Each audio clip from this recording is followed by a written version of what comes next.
Eso también para los docentes ha sido un desafío, acostumbrado a dar clases presenciales donde vos tenés, por ejemplo, en el posgrado, 40, 35, 30, 45 que te están escuchando, dar clases frente a una pantalla es todo un problema. Hubo que acostumbrarse a eso también. Sí, seguro, no tenés la vuelta inmediata del alumno. Sí, es verdad. Estar en casa también es complicado en ese sentido, ¿viste? No, acá por ejemplo hemos tenido, espero que hoy no pase, pero por ahí hemos tenido problemas de conectividad, porque a esta misma hora mi hijo está en la universidad, ya se recibe, le faltan 4 materias, está cursando, ayer rindió, por ejemplo, y hay veces, por ejemplo, yo ahora cerré la puerta de donde estoy, y en el otro lado de la puerta está ¿cómo se llama el aparato que manda la onda? No me El sale router. el router, bueno, Sí. pero por ahí hay que cerrar la puerta por los ruidos ambiente de la casa y no digo que lo corte, pero lo complica. Sí. Sí, son los nuevos inconvenientes que teníamos. Bueno, ayer se cortó el internet directamente. Claro. Y sí, No ya sé es si... un servicio público de Internet. Hoy en No, día, pero se cortó creo que no solamente en Rosario, me parece que hubo un tema, no sé, después volvió, pero fue bastante sí. complicado. Sí, la verdad que hoy en día no se podría imaginar en este contexto estar sin internet o con algunos inconvenientes así, porque uno está constantemente haciendo todo, desde trabajando, estando en contacto con seres queridos, estos mismos ciclos de charlas y demás, el trabajo mismo de uno, pasa todo por ahí. La verdad que estamos en una situación bastante particular. Lo virtual vale más y es más real que lo real. Así es.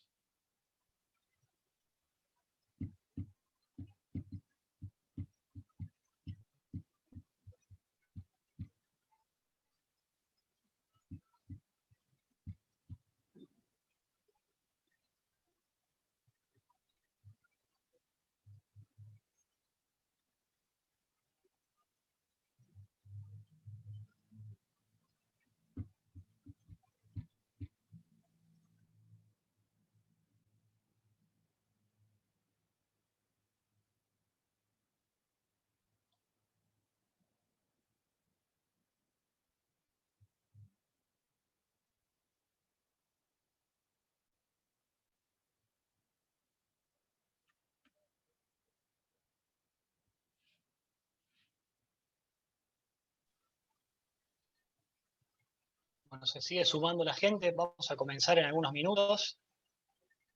Agradecemos la presencia de todos los que están en este momento conectados. La doctora Ana María Di Francesco, que fue la expositora de la charla anterior, la verdad hemos recibido muchos saludos alegres y felices por la exposición.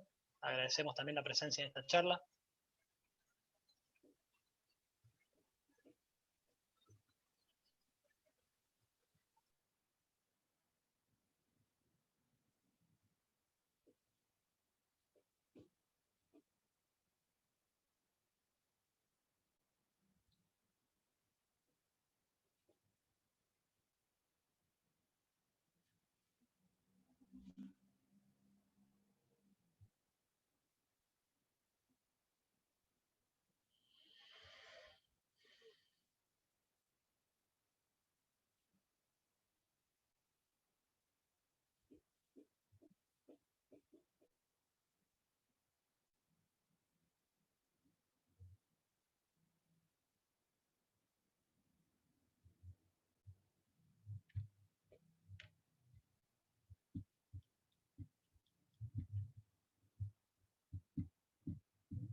Bueno, gracias, Claudia.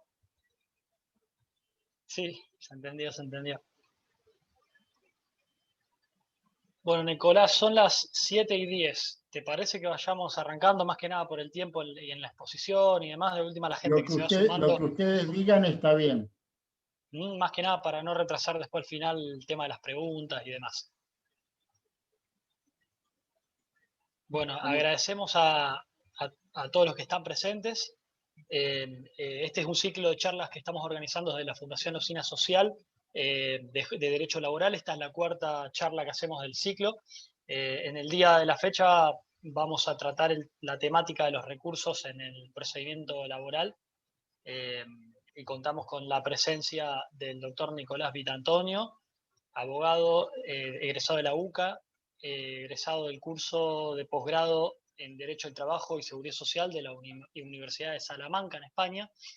Es docente de grado y posgrado de la UCA, docente de posgrado UNR, ex juez de la Cámara de Apelaciones del Trabajo en Santa Fe, de la Sala 2, y en Rosario, de la Sala 1. Es autor de 7 libros y más de 30 artículos en su especialidad. Así que agradecemos la presencia de Nicolás, que va a estar disertando en el día de la fecha.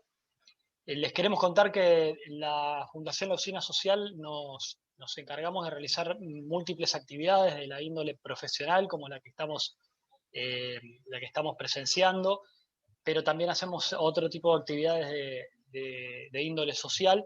Nos pueden seguir en Facebook o en las redes sociales, en Instagram, como La Usina Social. Ahí van a poder encontrar toda la información sobre las actividades que se desarrollan y la posibilidad, si quieren participar en alguna de ellas. La idea como hablábamos en la previa un poco con Nicolás, de este ciclo de charlas, bueno, es aprovechar un poco las plataformas digitales que nos permiten estar conectados y contar con la presencia de profesionales y de usuarios de toda la provincia de Santa Fe. Ahora con un poco la situación de la pandemia, estamos también tratando y pensando la posibilidad de ampliar un poco el espectro de estas charlas que estamos organizando y tratar de incorporar alguna modalidad semipresencial en la cual contemos con algunos cupos limitados y con cumplimiento de protocolos para el desarrollo de alguna de las charlas y poder a la vez seguir proyectándolas en las diferentes plataformas para que puedan interactuar también personas de distintos ámbitos y distintos lugares de la provincia. Así que agradecemos la presencia de todos los que están colaborando con la participación en el día de la fecha. En el canal de YouTube de la Fundación están subidas muchas de las charlas que nosotros fuimos organizando, así que van a estar grabadas. Esta misma también se está grabando para aquellos que no puedan presenciarlo, si saben o están interesados en verla, también van a estar subidas en la plataforma para que la puedan mirar en cualquier otro momento, o si ustedes quieren repasar el contenido de las mismas en cualquier otra oportunidad. Así que bueno, sin más preámbulos, agradecemos nuevamente la presencia de todos y en nombre de la Fundación le damos la bienvenida a Nicolás Vitantonio, quien va a exponer, y los dejo con él. Gracias, doctor Domenech, gracias, Martín. Buenas tardes para todos y todas. Gracias a la Fundación Usina Legal por haberme invitado a dar esta charla. Vamos a tratar en el tiempo que se nos ha asignado de ver un pantallazo de lo que son los recursos en el procedimiento laboral, un tema de por sí de superlativa importancia. La sesión pasada, el doctor Eduardo Pastorino, al hablar de la conciliación, dejó en claro que el actor central en el escenario de la conciliación dentro del marco del procedimiento laboral es el juez. Obviamente las partes también coadyuvan y colaboran, pero en la conciliación, que fue el tema de la charla de la semana pasada, el juez es el protagonista, es el eje de la conciliación laboral. Hoy en los recursos ese escenario va a cambiar, ese eje se va a trasladar porque los artífices de los recursos en el procedimiento laboral son los abogados de las partes, tanto de la parte autora como de la parte demandada, y más allá de aquello que le compete al tribunal de alzada, como vamos a ir viendo a lo largo de la charla, la presencia y la actividad procesal de los letrados es fundamental. De allí entonces que tenemos que estar siempre atentos a lo que ocurre en este tema de los recursos. Y me acordé, cuando estaba preparando la charla, de una conferencia del maestro Carneluti en la Universidad de Roma. Cuando termina la conferencia le preguntaron: maestro, ¿cómo es posible que usted, siendo tan teórico, recuerden que el maestro Carneluti, junto a Calamandrei, junto a Strata, fueron uno de los iniciadores, de hecho los fundadores de la Escuela Italiana de Derecho Procesal a principios del siglo XX. ¿Cómo es posible, maestro, que usted, siendo tan teórico, sea a la vez tan práctico? Y Carneluti, con esa sapiencia que tienen los sabios, le contestó: porque no hay nada más práctico que una buena teoría. Y esto siempre me quedó grabado, porque muchas veces en el transitar de nuestra vida cotidiana en el tribunal, hacemos un montón de cosas que las hacemos casi mecánicamente, pero no sabemos cuál es su anclaje teórico, no sabemos cuál es su anclaje real, y siempre es bueno tener el marco teórico, porque más de una vez nos puede salvar de un montón de temas. Francesco Carneluti nos habló durante mucho tiempo de la importancia práctica de la teoría. Y no es que esta charla vaya a ser teórica, por el contrario, pero no podemos hablar de los recursos si no tenemos mínimamente el escenario teórico, que parte obviamente de la estructura del Código de Procedimiento y se proyecta en lo que es la doctrina, el aporte de la jurisprudencia, etc. Y me pareció prudente, para saber dónde estamos parados, comenzar con la Ley 7945, la regla estatal 7945, que fue sancionada y promulgada en la época de la dictadura militar en septiembre de 1976. Y si ustedes toman la exposición de motivos que dio lugar a esta regla estatal, es decir, a nuestro Código de Procedimientos, van a ver que la Comisión dijo de entrada que no quería redactar un código cerrado, autosuficiente, como puede ser el Código de Procedimientos Civiles, sino que querían regular específicamente aquellos institutos propios del procedimiento laboral o con particularidades especiales dentro del procedimiento laboral, y para todo lo demás era la remisión a la supletoriedad del Código Procesal Civil, tal cual establece hoy, después del texto ordenado, el artículo 167 del Código Procesal Laboral. Pero ¿qué sucede? Que la ley procesal civil no es sincrónicamente aplicable con el procedimiento laboral, o dicho al revés, muchas veces echamos mano a la supletoriedad del Código Procesal Civil sin saber que ideológica y técnicamente y normativamente regulan situaciones técnicas absolutamente distintas. Sabemos que las normas de procedimiento son la vía, la herramienta para hacer efectivos los derechos sustanciales. Y en este tema, el Código Procesal Civil, en cuanto a su núcleo dispositivo, el dispositivismo procesal, es la herramienta para dar anclaje a la teoría de la autonomía de la voluntad en el derecho civil, consecuencia obviamente del liberalismo jurídico del siglo XIX. El dispositivismo procesal es lo que campea en todo el Código Procesal Civil. No vamos a hablar de esto porque tendríamos demasiado, pero ya sabemos, el juez prácticamente un espectador en su esquema básico, que ha venido siendo progresivamente sustituido por el activismo procesal, es decir, el juez como director del proceso. Pero el aspecto ideológico del Código Procesal Laboral es diametralmente distinto. ¿Pero por qué es distinto? Porque el aspecto sustancial, las normas sustanciales del derecho del trabajo, estas normas del derecho del trabajo que el Código de Procedimiento como herramienta, como vía de aplicación está llamado a aplicar, son diametralmente distintos frente a la teoría de la autonomía de la voluntad, donde ambas partes se sientan a negociar en el marco del derecho común. En el derecho del trabajo tenemos la hiposuficiencia del trabajador, es decir, el trabajador está en un esquema de diferencia de poderes frente a su empleador, y de allí que nace el principio protectorio. Y el derecho procesal, desde sus principios, el laboral me refiero, tiene que hacerse eco de esta diversidad ideológica, ¿no es cierto?, que hay con el Código Procesal Laboral, que regula en lo procesal, aquel principio protectorio, la igualdad por compensación, la búsqueda de la verdad real, el sistema procesal cuasi inquisitivo, etc. Entonces, es importante tener en cuenta esta realidad de la aplicación supletoria del Código Procesal Civil respecto al laboral, para que no nos sorprenda cuando tenemos algún entuerto, algún conflicto procesal, y sepamos bien a dónde estamos parados.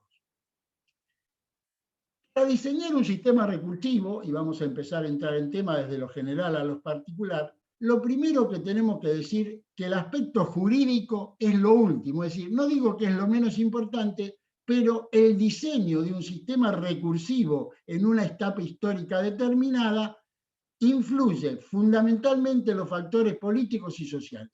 Es una cuestión de política judicial. Un gobierno determinado en una etapa histórica determinada pretenderá o intentará diseñar un código de procedimientos que tenga también, y por lo mismo, un sistema recursivo también particular. Es una decisión de política judicial en una etapa determinada. Por eso, siempre es importante tener en cuenta los principios, que obviamente, como acabamos de decir, los principios del procedimiento civil no son sincrónicamente iguales, de hecho son absolutamente distintos, a los principios del procedimiento laboral. Y si para muestra basta un botón, tenemos que recordar al maestro Mariano Thyssen-Baum, que fue el ideólogo en la década del 40 de la ley 3480, que fue nuestro primer código de procedimientos laborales, que se adelantó casi 50 años a todas las escuelas procesales, especialmente la Escuela Procesal Uruguaya, con el diseño en la ley 3480 de un proceso por audiencias.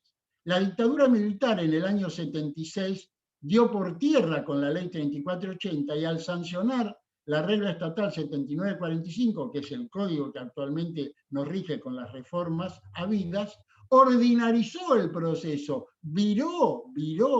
cambió el eje de la ideología del Código Procesal Laboral para asimilarlo más al sistema del juicio dialéctico dispositivo del Código Procesal Civil. Y si para muestra basta un botón, obviamente, fíjense el esquema de nuestro código: demanda, contestación, prueba, sentencia, que es lo propio que tiene en su esquema el juicio dialéctico dispositivo del Código Procesal Civil. La ley 13.039, cuando salió, no modificó este esquema, y la reforma de la ley 13.840 tampoco. Por lo cual, en este momento tenemos ese esquema en el Código Procesal Laboral que regula el juicio ordinario laboral, después agregado el declarativo abreviado, y el sistema recursivo que ahora vamos a ver. ¿Cuáles son los caracteres del sistema recursivo de la ley 7945? Ninguna de las dos reformas que hubo en nuestro código, tanto de la ley 13.039 como de la ley 13.840, innovaron en este tema. Los caracteres son los que se ven en pantalla. El sistema de recursos de nuestro Código Procesal Laboral genera un sistema de doble instancia, porque tenemos obviamente un sistema escritural, con efecto de concesión inmediato o diferido y con modalidad suspensiva. Este esquema básico hay que tenerlo bien presente porque es el contorno, es el marco de referencia que regula todo el sistema recursivo de la ley 7945. Y para entrar más en tema, vamos a una definición. Yo puse una cualquiera, digo no cualquiera peyorativamente, de las tantas que pueden encontrar en cualquier libro de texto, pero es importante para fijar el concepto de lo que es propiamente un recurso. Medio que la ley concede a las partes para obtener que una resolución judicial sea modificada o de facto sin efecto, ya sea por el mismo juez que la dictó, léase revocatoria o reposición, o por otro de superior jerarquía. Fíjense que en el esquema del Código Procesal Civil, en el título 8, el título del capítulo es de la impugnación, que sería el género, y después tenemos los recursos, que son la especie. Mientras que nuestro código involucró en un solo contenido conceptual en el título 7, solamente hablando de recursos.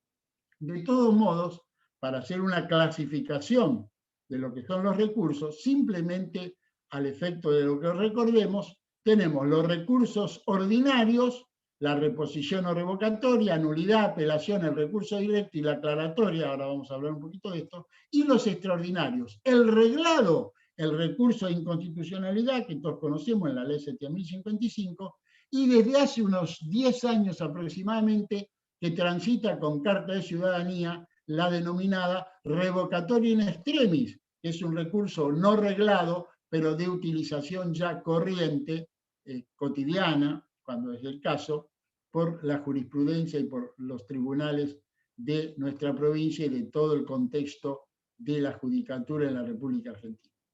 En cuanto a la aclaratoria, simplemente una referencia para no demorar, sigue todavía discutiéndose en la doctrina procesal clásica si es verdaderamente un recurso en el sentido que acabamos de dar de la definición, es decir, en el concepto que la doctrina tradicional tiene referido a lo que es un recurso. En general, la doctrina moderna está entendiendo que la aclaratoria no es técnica o verdaderamente un recurso en el sentido estricto de la palabra, sino simplemente un pedido al magistrado para que, valga la redundancia, aclare algunos puntos de la sentencia que están oscuros, pero que obviamente no tienen que ver con el fondo de la cuestión.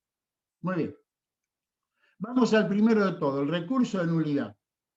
¿Qué es la nulidad? La nulidad es la sanción por la cual la ley priva a un acto de sus efectos normales cuando no se han guardado las formas prescritas en él. Y como sabemos, hay nulidades de fondo y hay nulidades de forma. En el derecho civil tenemos nulidad de forma, simplemente cité dos para tener una idea.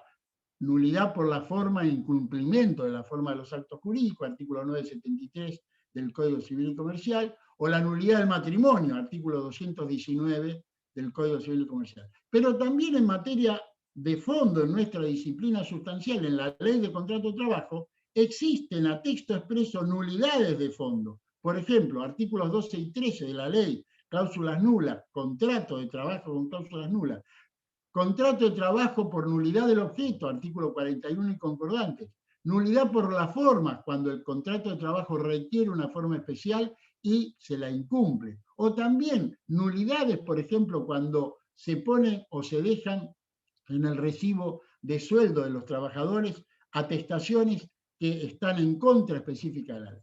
Y también existen las denominadas nulidades de forma, que son las propias del procedimiento.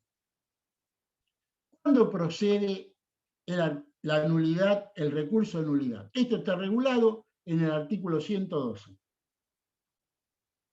del Código Procesal Laboral y, como todos sabemos, regula dos supuestos: las sentencias definitivas y los autos posteriores a esta. Fíjense que el texto original de la ley no hablaba de los autos posteriores a esta.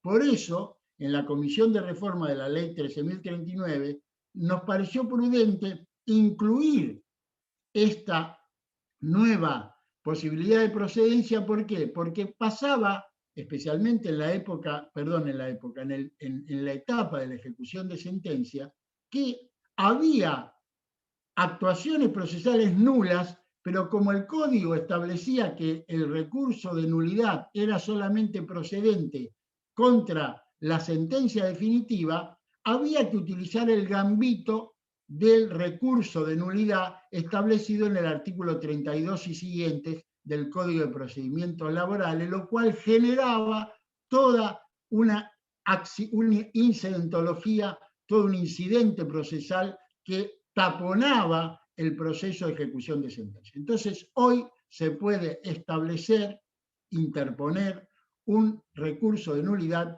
contra un auto que haya incumplido con las normas, aún posteriores a la sentencia definitiva. Este recurso, va a proceder si la sentencia o el auto fue pronunciado con violación u omisión de la forma y solemnidades que están previstas en la ley y que asuman carácter sustancial. ¿Esto qué significa que asuman carácter sustancial? Que no se podía reparar el perjuicio si no es únicamente por vía de la declaración de nulidad.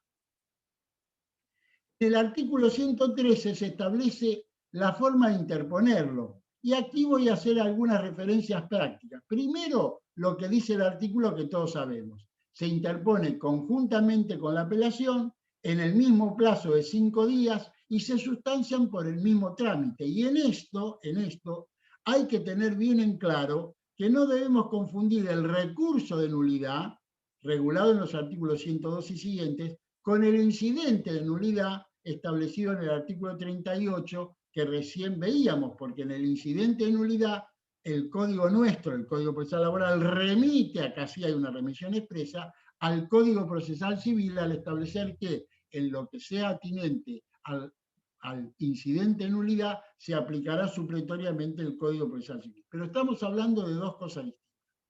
Debe tenerse en claro, y esto es muy importante, que la interposición de uno no lleva implícito el otro, a diferencia de lo que ocurre con el Código Procesal Civil, que expresamente establece que la interposición del recurso de nulidad llevará implícito el de apelación y viceversa, dice el Código Procesal Civil. Por lo cual, basta que yo, en el marco del proceso civil, interponga el de nulidad para poder expresar agravio por la apelación, o interponga el de apelación para poder expresar agravio sobre la nulidad. Pero no es el caso de nuestro código, donde deben interponerse conjuntamente, pero deben sostenerse en forma autónoma ante la alzada, porque si no, se corre el riesgo de que la Cámara declare desierto el recurso.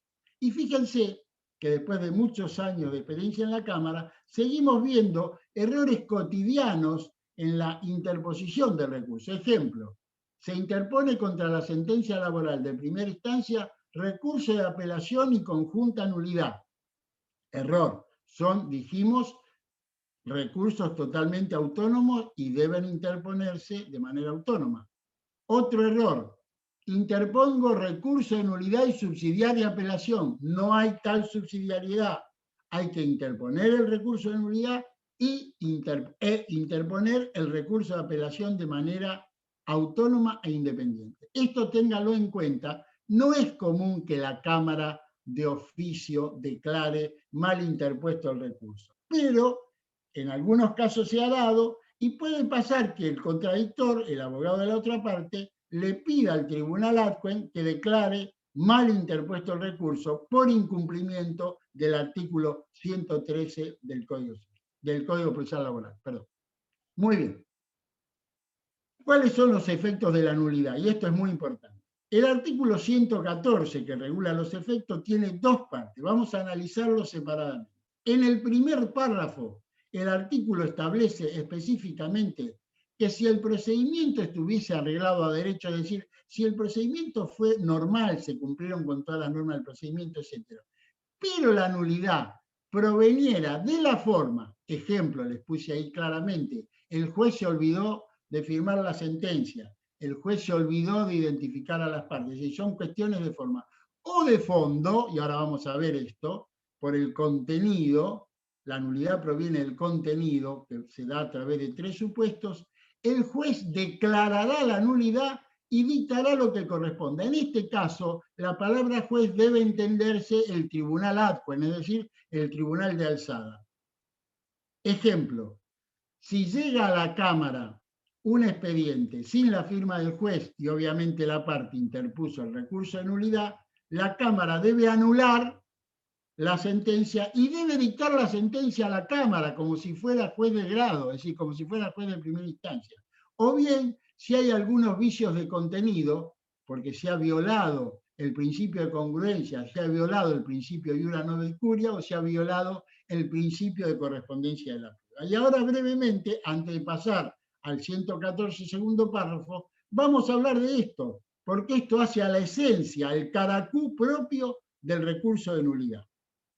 Principio de congruencia. Sabemos que el artículo 243 y su correlato de nuestro código establece el contorno dentro del cual se va a fallar la cuestión sometida a jurisdicción del tribunal. Los hechos que proceden de la demanda y la contestación constituyen el límite de la resolución judicial, es decir, el límite de la sentencia. El juez no se puede apartar de ese cuadrado, y si se aparta de ese cuadrado, viola la congruencia. La congruencia tiene tres variantes. El juez puede incurrir en incongruencia subjetiva, fáctica u objetiva. Vamos a ver cada uno. Incongruencia subjetiva. Se condena a quien no es parte, esto ha pasado. Se condena a quien no tiene derecho, es decir, lo que llamamos la falta de legitimación activa, acciones, sin acciones alguien. O se omite condenar, hay dos demandados y solamente se condena a uno, o se hace lugar a la demanda contra uno. Incongruencia subjetiva. Pero también está la incongruencia fáctica, es decir, la que tiene que ver con los hechos. Resolver sobre un hecho no planteado, es decir, exceso de la congruencia, diríamos, y tolérenme la grosería, al juez se le salió la cadena y terminó transitando un camino que no era el del planteo de la ley y conforme el 243 del CPC. O omite resolver sobre un hecho, es decir, por defecto. Esto suele pasar muy a menudo en el contexto de un procedimiento laboral donde se suelen demandar un montón de rubros, no solamente sustanciales, por ejemplo, el planteo de la existencia o inexistencia del contrato de trabajo, sino también una serie de rubros reclamatorios de contenido numérico económico, por ejemplo, antigüedad, preaviso, indemnización por vacaciones, diferencia de salario, ley 24.000, etc. Se olvida, omite resolver específicamente sobre alguno de los puntos sometidos a su consideración. O el tercer supuesto de incongruencia fáctica, resolver sobre un hecho distinto. No es común esto, pero suele pasar. Suele pasar, el juez equivoca el esquema de la cuestión fáctica y resuelve sobre un hecho que no fue sometido a su consideración. Y por último, el tercer estadio de esto es la incongruencia objetiva. Conceder más de lo peticionado, que en el Código Procesal Laboral está expresamente aceptado, no vamos a entrar en esto, cuál es el límite y el contorno y la extensión de la ultrapetita, porque se nos iría mucho tiempo. Todos lo saben, pero es factible, no así en materia civil, en lo nuestro, condenar o sancionar o sentenciar ultrapetita. Que no es lo mismo que extrapetita, porque extrapetita es conceder distinto de lo peticionado. Ahí sí la sentencia es nula por incongruencia objetiva. Y por último, en relación con lo que vimos antes, no se pronuncia sobre alguna de las pretensiones, es decir, citrapetita. El segundo tema por el que puede ocurrir la nulidad por el contenido es el principio iura novit curia. Ya sabemos lo que es, no vamos a hablar de esto, pero es el típico error de los jueces, cuando el juez se equivoca. Rara vez ocurre, pero es factible. A nosotros en mi sala nos tocó fallar en el año 2008 y en el año 2009 dos precedentes, Giannuculi y Gaitán. Eran situaciones de trabajadores que necesitaban, conforme al artículo 51 y 254 de la Ley de Contrato de Trabajo, una habilitación especial, y el juez no la tuvo en cuenta. Ejemplo de habilitación especial de estos artículos: el peón de taxi que necesita el registro habilitante otorgado por la Municipalidad de Rosario, o en el caso de los trabajadores de la UTA, choferes de larga distancia que necesitan el registro habilitante de la Dirección Nacional de Transporte. Son elementos que forman parte del contrato de trabajo que requiere el trabajador, que se transforman en sine qua non. En este caso, en los dos casos citados, el juez había olvidado, había violentado este conocimiento técnico y la demanda fue anulada. Y otro tercer caso, Morrillo, en el año 2011, donde el magistrado fundó su sentencia en una ley que ya estaba derogada. O sea, como pueden ver, es muy raro, pero hay situaciones donde el principio iura novit curia da lugar, por vicio en el contenido, a la declaración de nulidad. ¿Por qué esto es importante? Porque el principio iura novit curia perfila y caracteriza la labor fundamental del juez, que es la subsunción de los hechos planteados por las partes en la demanda de su contestación en el centro de imputación normativa de la norma, ese trámite inductivo que hace el juez de subir los hechos y valorar la prueba dentro del marco teórico de la ley para decir y decidir quién tiene razón. Recordemos que justicia es dar a cada uno lo suyo y prudencia es decir qué es lo suyo de cada uno, de ahí lo de jurisprudencia. Por eso, cuando el juez se equivoca en esta que es su actitud propia como magistrado, se genera un perjuicio que no puede ser reparado si no es con la sanción de nulidad. No hay forma de volver atrás en esto. Y lo digo con énfasis porque he sabido que en las cámaras son medio reacios, éramos, cuando yo era juez también, reacios a declarar la nulidad, es decir, por vicios improcedendo, y se trataba de canalizar el agravio por vía de los recursos por el recurso de apelación, es decir, el perjuicio injudicado.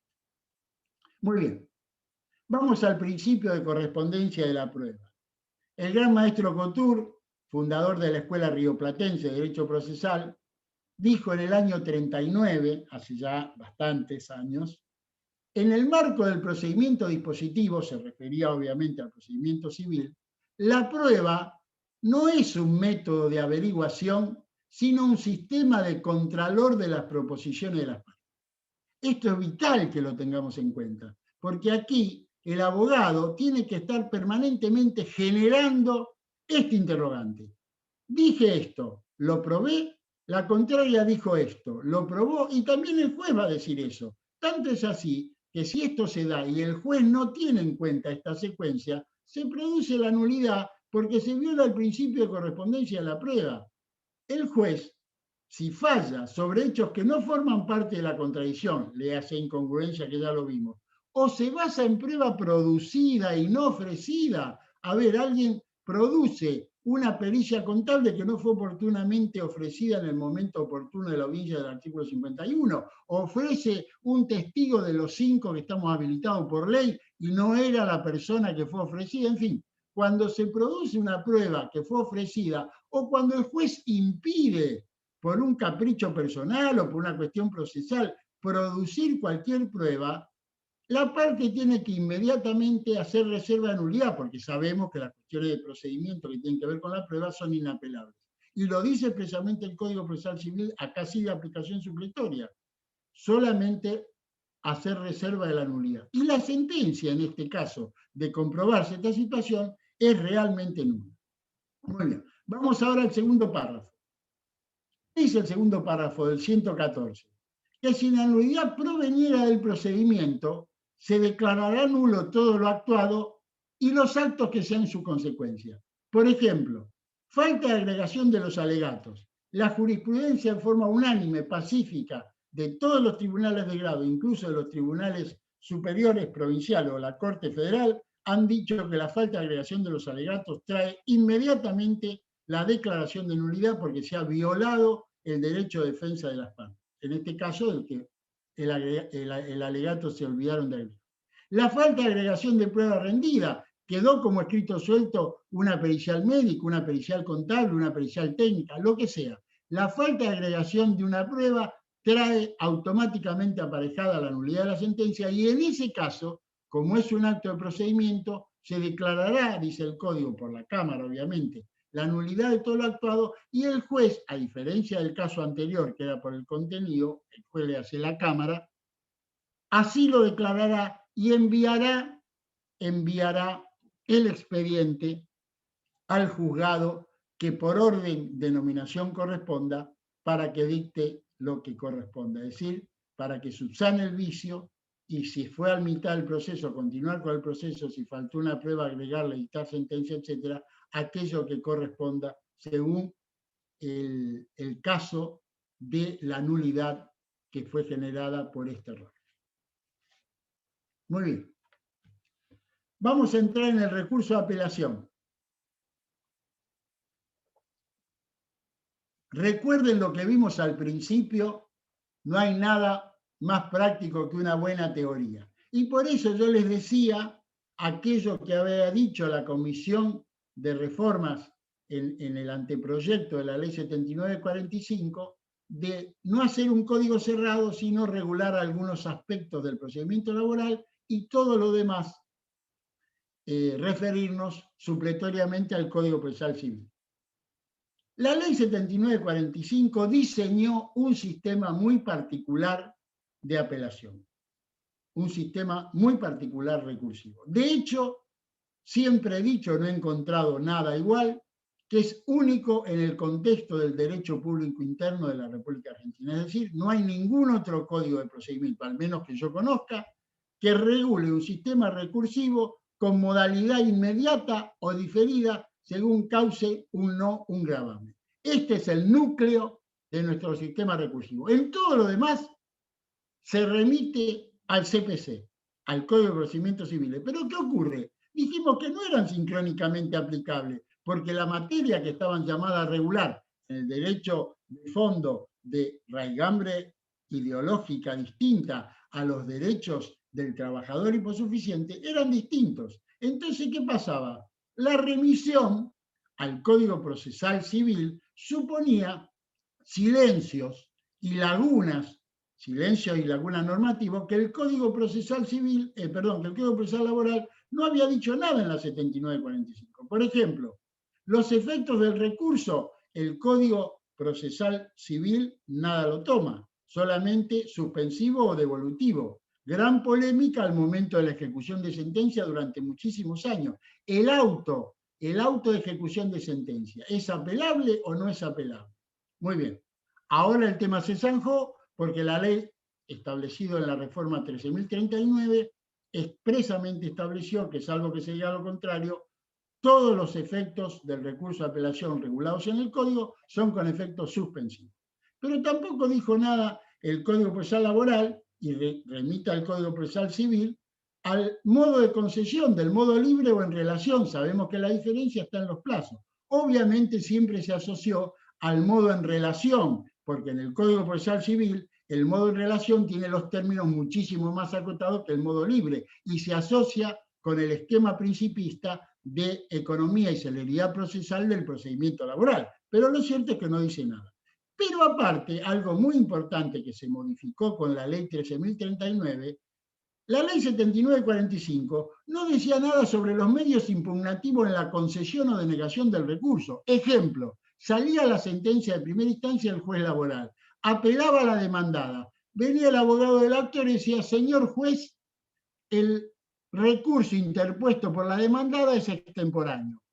El juez no podía hacer absolutamente nada. ¿Por qué? Porque el artículo 355 del Código Procesal Civil de aplicación supletoria decía que todas las cuestiones relativas a la concesión del recurso o a su denegación debían ser planteadas ante la Cámara dentro de los 3 primeros días de notificada la radicación. Y eso generaba toda una cuestión de pérdida de tiempo, porque antes de la reforma de la ley 13.039, si esto realmente ocurría y era factible que ocurriera, el juez de primera instancia lo único que tenía que hacer era elevar en su momento los autos a la alzada, y ante la alzada había que plantear todo esto con una consiguiente pérdida de tiempo. La Comisión de Reforma de la Ley 13.039 creyó prudente, y creo que muy práctico, regular esto, y le otorgó al juez de primera instancia la facultad de examinar y expedirse acerca de la concesión del recurso y su temporalidad. Muy bien. La procedencia. ¿Cuándo procede el recurso de apelación? Esto está regulado en el artículo 108 y, salvo un pequeño agregado que ahora vamos a ver que le hizo la ley 13.840, sigue textual desde septiembre de 1976, cuando la ley 7945 se sancionó, de manera que ni la ley 13.039 ni la ley 13.840, salvo en ese párrafo, modificó nada. Más adelante le voy a explicar, acá yo le puse no hubo tiempo para modificar esto, se debió hacer pero no se hizo. Lo cierto es que hay un sistema único de procedencia que ya le adelanté, no hay otro en el derecho público interno. El artículo 108 regula 4 supuestos de procedencia. En el inciso A, la sentencia definitiva sobre lo principal en toda clase de juicios. El inciso B, las resoluciones que acojan excepciones.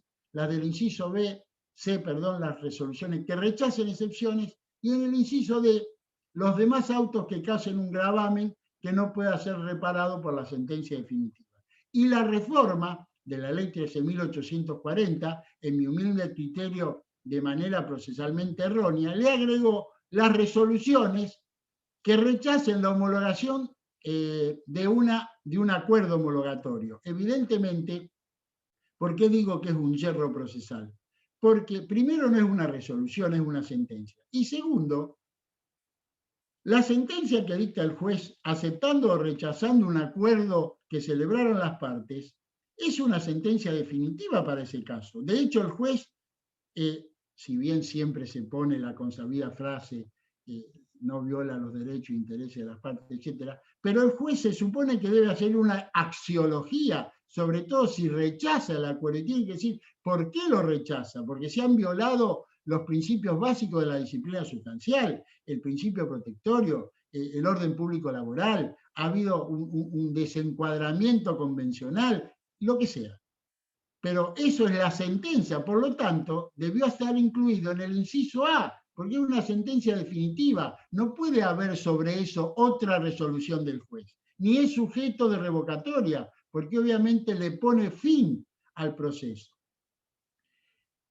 De todos modos, fíjense que en cuanto a la modalidad inmediata o diferida, el incisos A y B es con modalidad inmediata y el inciso C y D con modalidad diferida. Pero aquí el legislador de la ley 7945 se equivoca y yo les voy a dar un ejemplo. Volvamos un poquito para atrás.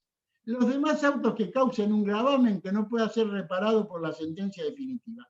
En ese caso, si hay un auto de este tipo, va con efecto diferido. Yo les voy a poner un ejemplo. En el marco de la audiencia del artículo 51, el abogado de la parte actora impugna la representación procesal de la persona que viene, y sustancial obviamente, de la persona que viene a absolver posiciones y a representar a la empresa demandada. Señor, este poder no sirve. Se genera el expediente, las partes expresan su situación en el acta de la audiencia, pasan los autos a resolver y el juez dice que efectivamente ese poder que trajo la persona que representa a la empresa no lo habilita ni sustancial ni técnicamente para estar en la audiencia. La pregunta es esta: ¿el juez puede volver en la sentencia a decir otra cosa distinta? No. ¿Por qué? Porque al decir esto, automáticamente cae la presencia de la demandada en la audiencia, se dan por absueltas las posiciones y hay que continuar con el trámite con el ofrecimiento de prueba. Se tramitará toda la prueba que obviamente la demandada sí tiene posibilidad de presentar, según el código. Pero cuando llega la sentencia definitiva, el juez no va a poder decir otra cosa de lo que dijo. Y sin embargo, esa resolución, según dice el artículo 110, inciso D, será concedida con efecto diferido. ¿Y esto qué significa? Que si va a la Cámara y la Cámara no comparte, obviamente si la parte expresa agravio, la interesada, si la Cámara no comparte el criterio del juez y revoca esa decisión, hay que volver de nuevo a primera instancia y volver todo para atrás. Porque era un acto, un auto interlocutorio cuyos efectos no podían ser resueltos en la sentencia definitiva sin decir una cosa contra. Por lo cual, fíjense que aún este artículo 110 que regula la modalidad inmediata o diferida también debió ser modificado y no se hizo. ¿Qué pasó con la reforma? La reforma de la ley 13.039 trajo una bisagra, que ahora vamos a ver la importancia, fundamental en esto. ¿Por qué? La ley 7945 original no establecía la forma y modo de interponer el recurso. Entonces, ¿qué ocurría? Esto fue uno de los temas más discutidos en la comisión. ¿Por qué? Porque el que habla llevó a la comisión la postura más radicalizada desde lo procesal. Yo tengo el convencimiento de que en materia de procedimiento laboral tiene que haber un sistema restringido de recursos. Los procesos laborales demoran, más allá de la endémica carga de trabajo, porque los juicios no terminan nunca, porque las partes tienen la posibilidad de apelar todo. Sale la sentencia de primera instancia, apelan. Sale la sentencia de Cámara, recurso de inconstitucionalidad. Rechazan el recurso, vuelve, ejecución de sentencia, practica planilla, impugna la planilla. Es una cuestión de nunca acabar. Pero aparte, también dice la experiencia que los juicios se terminan cuando el deudor tiene que pagar. Y la estructura procesal que tenemos desde hace muchos años, esto hace 30 años que lo vengo diciendo, está pergeñada al servicio del deudor que no quiere pagar. Entonces, no solamente tenemos que hacer un sistema de recursos restringido, sino lo que se llama la teoría del agravio computable, que no es un invento de Vitantonio, lo decía la ley 3480 en el año 40. Vean la ley 3480, artículo 61, y van a ver que decía especialmente que no será apelable ninguna sentencia cuyo importe no superara los 500 pesos fuertes o moneda nacional, decían aquí. Sin embargo, la postura mayoritaria dentro de la comisión fue la contraria y fue lo que salió. ¿Pero qué salió? La ley, en su artículo actual 109, con la reforma de la ley 13.039, es mucho más dura que esta postura. ¿Por qué es mucho más dura? Bueno, se sancionó el efecto suspensivo. En el antiguo código, en el texto original, no decía que al apelar hay que establecer si era total o parcial. Entonces esto generó, quiero apurarme un poco porque si no nos vamos a terminar, esto generó toda una cuestión de jurisprudencia a partir de un caso muy famoso, Severini contra Militello de la Corte. ¿Qué dijo la Corte en esos sucesivos fallos que yo le nombré? Y eso lo tomamos en la comisión para redactar el 109.3. Si no se dice nada, es total. Y si se dice que es parcial, hay que decir sobre qué puntos o rubros de la sentencia se apela para dejar libre y habilitado el camino del pronto pago. Entre paréntesis, ya lo dijo el doctor Pastorino en la clase pasada y lo vuelvo a repetir yo. No conozco abogados que ejecuten, no conozco, salvo debe haber, por supuesto, pero yo no conozco abogados que ejecuten aquello que la demandada dejó firme al apelar parcialmente. Y deberían hacer. Muy bien. ¿Qué es lo que dice la actual redacción? Si no se cumple es total. Si es parcial, hay que decir puntos o rubros. Pero si no lo dice, se le intima al demandado. No voy a explicar esto si hay una ventaja procesal para el incumplidor, alguna vez se habló. Lo cierto es que hay que intimarlo al demandado que diga específicamente qué parte parcial está en contra bajo apercibimiento de tener por no presentar recursos. Pero ahora viene lo sustancial. Ahora viene el caracú de la cuestión. El código estableció un deber funcional para la Cámara. La Cámara tiene la obligación, el Tribunal Adquen tiene la obligación de examinar el contenido de la sentencia en aquellos rubros jurídica o económicamente relevantes o que los vertidos, dice, sean notoriamente inconsistentes, chirles, con respecto a los hechos o la prueba. Y si descubre, la Cámara advierte que eso está así, debe imponer una sanción procesal. Debe imponer una sanción procesal. El código dice deberá, es una obligación procesal funcional de la Cámara, que es mucho más importante que aquella vieja discusión de si era total o parcial. Y yo tengo innumerables fallos de mi sala que aplicamos esto de oficio. A ver, ejemplo. En el juicio se discutía la existencia o inexistencia del contrato de trabajo. Se probó que existía. Se discutió después si el hecho desencadenante de la injuria y la ruptura del vínculo existió o no existió. Se declaró y se probó que existió. El juez valoró que era lo suficientemente grave que no consentía la continuación de la relación laboral.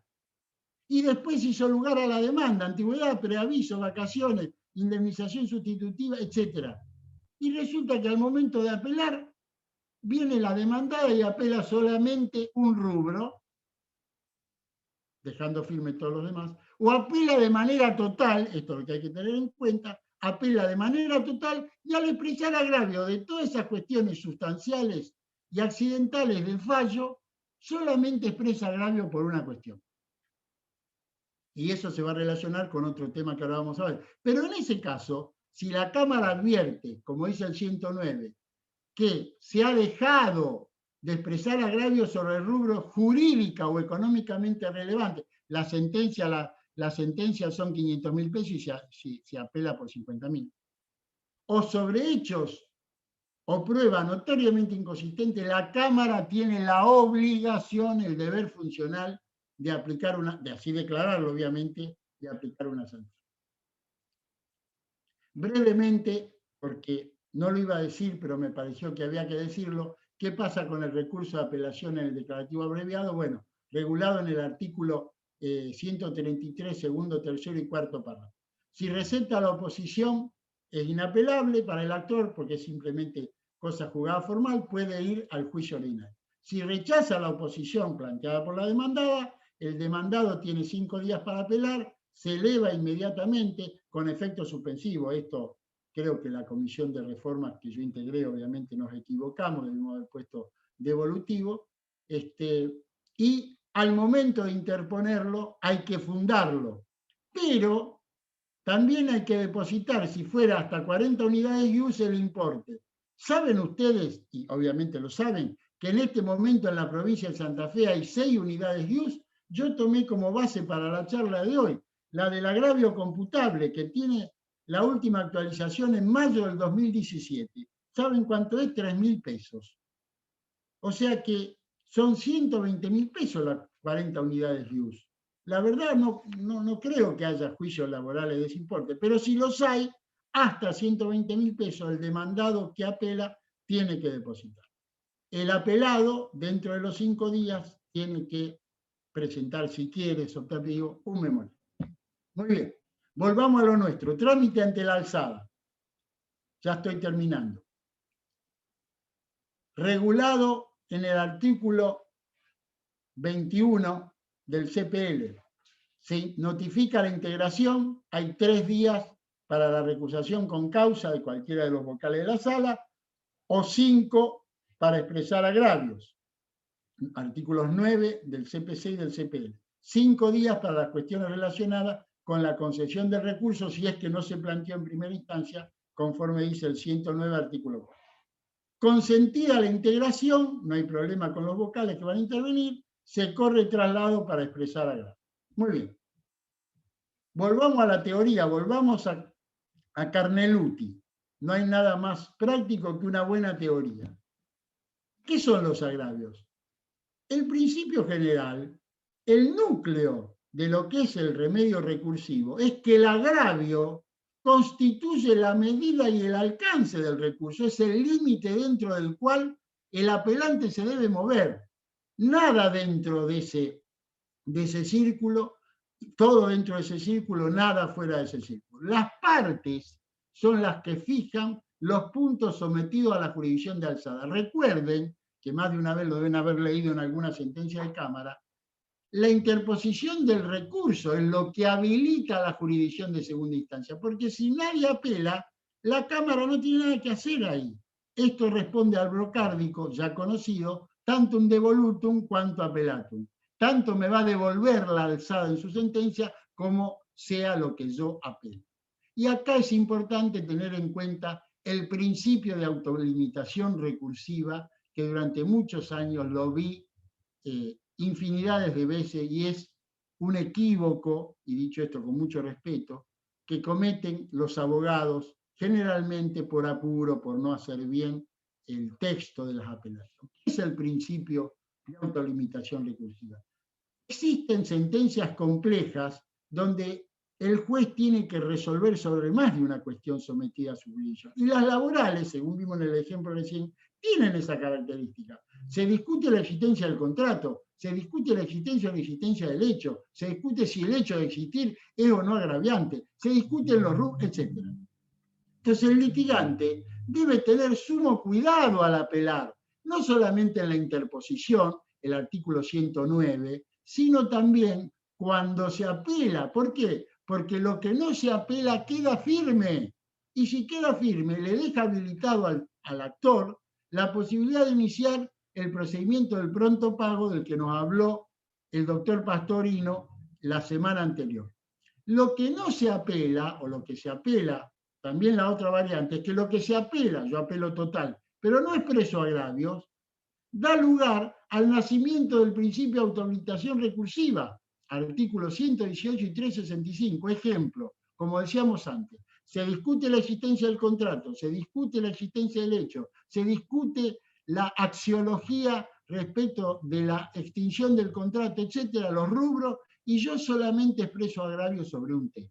Yo mismo autolimité a pesar de que dije que la apelación era total, yo mismo autolimité mis agravios. Y como ya dijimos que los agravios son la medida de la jurisdicción de alzada, si yo no expreso agravios sobre eso, la Cámara no va a poder ingresar. Y no solamente no va a poder ingresar a tratar la cuestión, sino que está autorizada Ministerio Legis a declarar mal concedido el recurso. Y esto también en la sala que yo integré lo hemos hecho durante mucho tiempo. Incluso la propia Corte de nuestra provincia, ahí le puse la referencia, Banco de Entre Ríos contra Moroni, acuerdos y sentencia, tomo 226, página 256 y siguiente, lo pueden encontrar en Zeus del año 2008 con una excelente nota fallo del doctor Edgarson.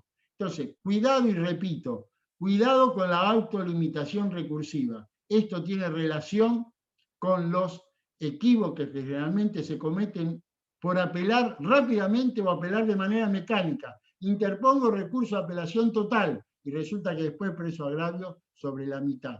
O digo parcial y mucho de lo que apelé no lo hago. Muy bien. Vamos terminando. Vamos a la parte concreta. Otro de los errores, otro de los problemas que solemos advertir en la sala es la inconsistencia del contenido de los agravios desde lo técnico. Entonces me pareció prudente clarificar un poco esto, que no es una expresión de agravio. No es una fórmula vacua de contenido. ¿Qué significa esto? No es guitarra, tolérenme el término poco expresivo jurídicamente, pero muy expresivo desde lo cotidiano. La expresión de agravio no es un guitarreo y yo como apelé tengo algo que decir. Tampoco es una mera discrepancia con la sentencia, no estoy de acuerdo con el fallo, no estoy de acuerdo con el voto. Aclaro en esto para que lo tengan en cuenta, traten siempre en la medida de lo posible de no personalizar en el juez, sino en la sentencia, en la decisión, etcétera, ¿no es cierto? No es una repetición de los argumentos de baja instancia. Muchas veces hemos visto que en la expresión de agravio ponen, se dijo en la demanda, o se dijo en la contestación tal cosa, se dijo en el alegato de primera instancia. Bueno, ahora está con este tema de la oralidad, el artículo 57, etcétera. Pero en la época, en el momento histórico en que procesalmente había que presentar, si quería, porque era optativo, el alegato por escrito, muchas veces se remitía o se copiaba y pegaba, cuando vino la computación, los mismos argumentos o de la contestación de la demanda o del alegato de primera instancia. Eso no es una ley. Tampoco es una crítica o una valoración adversa a lo decidido. Me agrava la sentencia y no estoy de acuerdo con lo que dijo el juez respecto al contrato de trabajo. Eso no es nada, eso es cháchara. Eso no sirve, no es una expresión de agravio. Tampoco es una cita o catálogo de artículos de doctrina o de jurisprudencia. Esto es muy común. Ha dicho la jurisprudencia, 2 puntos, enter, y copian 40 fallos, que créanme, y esto se los digo de corazón y por experiencia, el juez no lo lee, porque aparte, atenta contra el principio iura novit curia. Entonces, ¿cómo se hace en ese caso la cita? Se pone, la jurisprudencia ha dicho, la cita textual entre paréntesis, DT, tal número, entre otros, ¿no es cierto? Una sola es suficiente, no hay que poner 40 citas. Y obviamente la doctrina lo mismo. El fallo, el alegato de la expresión de agravio, es lo mismo que el alegato de primera instancia. Recordemos que el alegato de primera instancia técnicamente se llama alegato de bien probado. Dije esto, lo probé con esto, dije esto, lo probé con esto. La expresión de agravio es lo mismo. El juez dijo esto, pero se equivocó por esto. El juez dijo esto, pero la prueba dice lo contrario. Perfectamente de acuerdo. Tampoco es una repetición de los hechos de la litis, que lo hemos visto mucho. Los abogados se limitan a decir, examen preliminar, y le relatan todos los hechos de la litis. No viene absolutamente al caso. El escrito de expresión de agravio tiene que ser autosuficiente, tiene que bastarse a sí mismo, lo que significa que el tribunal debe resolver la cuestión sobre el contenido de los agravios y no sobre un relato de todo lo que pasó en la causa, porque está en la causa, no necesitan decírselo de nuevo a la Cámara. La Cámara va y lo lee. Y por último, entre otros más que podríamos haber puesto, no es una exposición farragosa, desordenada y muchas veces de inentendibles argumentaciones teóricas. Recuerden a Góngora, el poeta español, el literato español. Lo bueno, si breve, 2 veces bueno.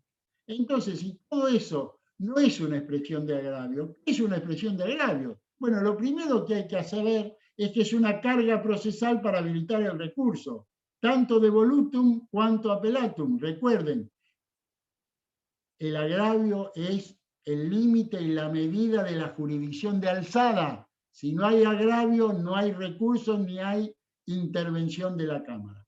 Es y debe ser, como les acabo de decir recién, un recurso insuficiente, autosuficiente, perdón. Significa que la Cámara, leyendo la expresión de agravio, leyendo el contenido, tiene que tener los elementos para resolver la cuestión. Y tiene que ser una crítica concreta y razonada sobre los puntos, lo que están en desacuerdo y se apelaron. Ejemplo. Veníamos tomando el del contrato de trabajo, el de la existencia o inexistencia del hecho. El juez dijo que el hecho se probó. Obviamente argumentó. La demandada cree que no. Tiene que decir concreta y razonadamente en qué fundamenta su agravio, por qué cree que el juez se equivocó en la sentencia, o al revés, el juez le rechaza la existencia del hecho, le rechaza la demanda, y el actor tiene que decirle a la Cámara por qué el juez se equivocó al decir que no existía, si la prueba tal y tal está diciendo exactamente lo contrario. Y ahora, ¿qué significa? Debe fundarse en una crítica concreta y razonable, según dice el 118. Bueno, primero tiene que ser autosuficiente, esto ya lo vimos, no una mera repetición de argumentos. Segundo, tiene que haber una valoración, una axiología reflexiva de los errores del fallo. No basta decir, como ya les adelanté, no estoy de acuerdo en el fallo. La jurisprudencia dice tal cosa si esos fallos están avalando la postura. Eso no es una expresión de agravio ni significa una crítica concreta y razonable. No basta un simple desconocimiento genérico. Concreta y razonada significa punto por punto sobre lo que existe disconformidad. Incorrecta interpretación de los hechos, que ya tuvimos, tiene que ver con la incongruencia. Ausencia de valoración de una o varias pruebas, esto es importante. ¿Y por qué es importante? Y tolérenme acá, me voy a referir un poco a las sentencias de primera instancia. Hace unos años, en el Colegio de Magistrados, los relatores me invitaron a dar una charla y yo hablé de un tema que llamé relato versus valoración de la prueba. Muchas veces, también por exceso de trabajo, apurados por tiempo, los jueces cometen algunos yerros en el contenido y en la gramática de la sentencia. Por ejemplo, dice el juez en su sentencia, o dice la sentencia, jurisprudencia que comparto tal cosa. ¿Qué es eso? ¿Qué es jurisprudencia? El juez tiene la obligación de citar. O la doctrina ha dicho. ¿Qué doctrina? No se puede generalizar. Los testigos dicen que lo vieron trabajando. ¿Qué testigos? ¿Cuántos? ¿Son coincidentes? ¿Las circunstancias de tiempo y lugar coinciden? Es decir, así como el juez debe formular una axiología sobre el mérito de la prueba y fallar en consecuencia, según ya vimos antes, la expresión de agravios, si se está en contra, obviamente, tiene que ser exactamente lo mismo, es decir, una valoración, una axiología de cuáles son los equívocos del juez y la contraparte en la prueba que amerita afirmar lo contrario. También puede pasar que haya un equívoco en la doctrina legal o en la ley, como le cité antes en la nulidad, cuando el juez falló sobre una ley que había sido parcialmente derogada, etc. Y por último, hay que confrontar, y esto es lo más importante, según decía Couture, confrontar el yerro, el equívoco del fallo con la prueba de la causa. Esa es la forma de hacer una expresión de agravios de manera correcta. Y habiendo transcurrido exactamente, porque intenté ser puntual en el horario, 1 hora, quiero dar por terminado esto, agradecerles la deferencia de haberme escuchado tanto tiempo y dejo abierta a través del coordinador Martín Domenech la posibilidad de que todos los que quieran pueden hacerme las preguntas necesarias que las voy a responder. Muchas gracias a todos los presentes por escuchar. Bueno, muchísimas gracias, Nicolás, por la exposición. La verdad que fue clarísima y cronometrada porque al hilo del tiempo se trataron temas muy complejos de manera muy práctica, digamos, Sí, porque cada ejemplo que íbamos tratando se volcaba. hubiese querido, perdón Martín, hubiese querido en algunos temas explayarme un poquito más, pero bueno, No, no, pero excelente, excelente. Hay para hablar mucho. La tecnología nos obliga a ser prácticos y concretos. Exactamente. Bueno, adelante, si hay preguntas. Nicolás, te procedo con una pregunta que nos hacen.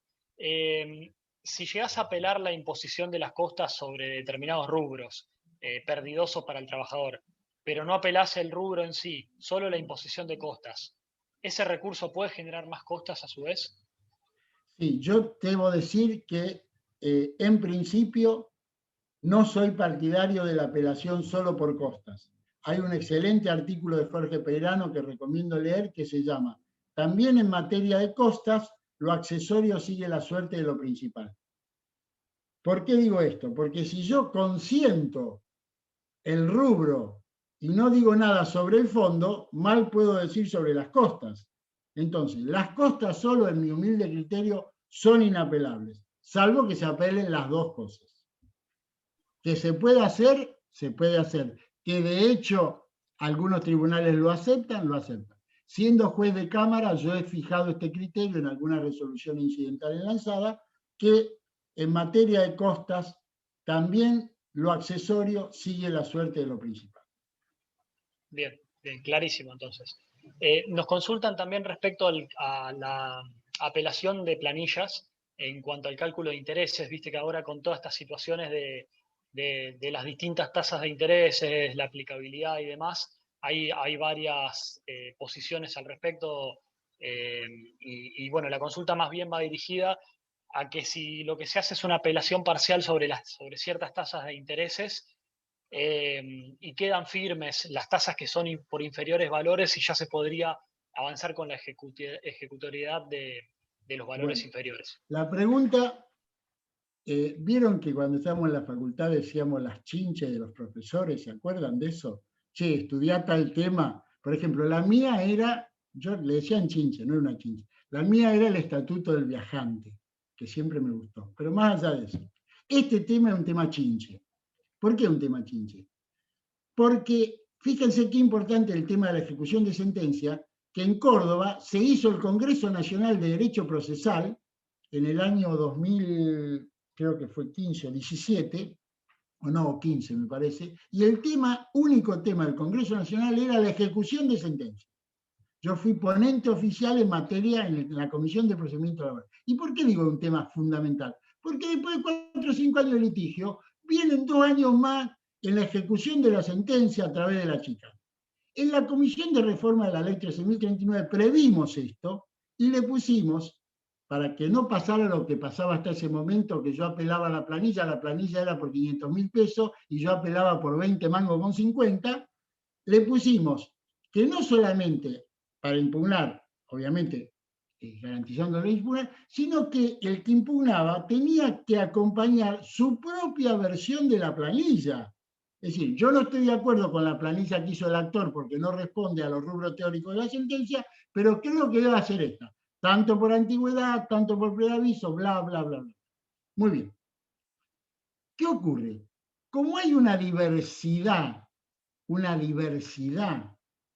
de decisiones en orden a la tasa, yo creo que el espíritu de la reforma que se hizo y lo que está vigente es que si yo solamente discuto la tasa, deba depositar, como dice la ley, aquello que dejo firme. Si yo estoy de acuerdo con que antigüedad son 100 pesos, preaviso son 50 pesos, sueldo anual complementario y vacaciones son 25 pesos, y ley 24.013 son 200 pesos, pero solamente discuto la tasa, tendré que depositar aquello que creo que está bien y solamente discutir la parte parcial de la aplicación de la tasa. No sé Bien, si está bárbaro. respondida, perdón, no sé si Sí, está sí, respondida la pregunta. creo que sí, Nicolás.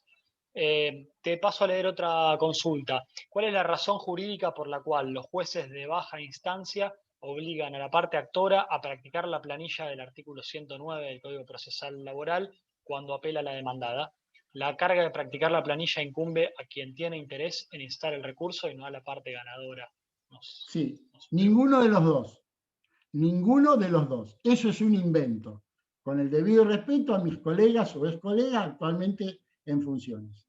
No hay absolutamente ninguna norma procesal que diga que para apelar o para elevar el expediente hay que practicar planilla.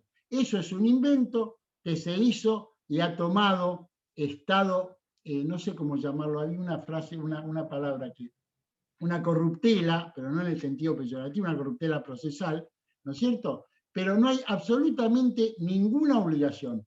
El juez tiene que conceder el recurso y solamente verificar si está bien presentado. Lo demás es un invento. Lo que pasa, y acá viene la realidad, este es el deber ser, ahora el ser. ¿Cuál es el ser? Si yo me opongo a eso, tengo que presentar una revocatoria.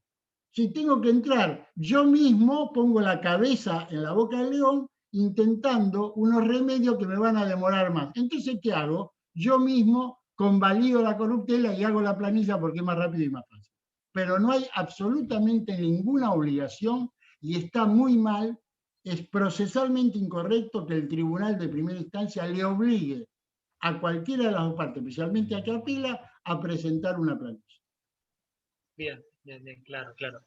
Bueno, nos consultan también. En el caso que la defensa no concurre a la audiencia del artículo 56 y no realiza alegato, ¿qué medidas considera debería tomar el cliente?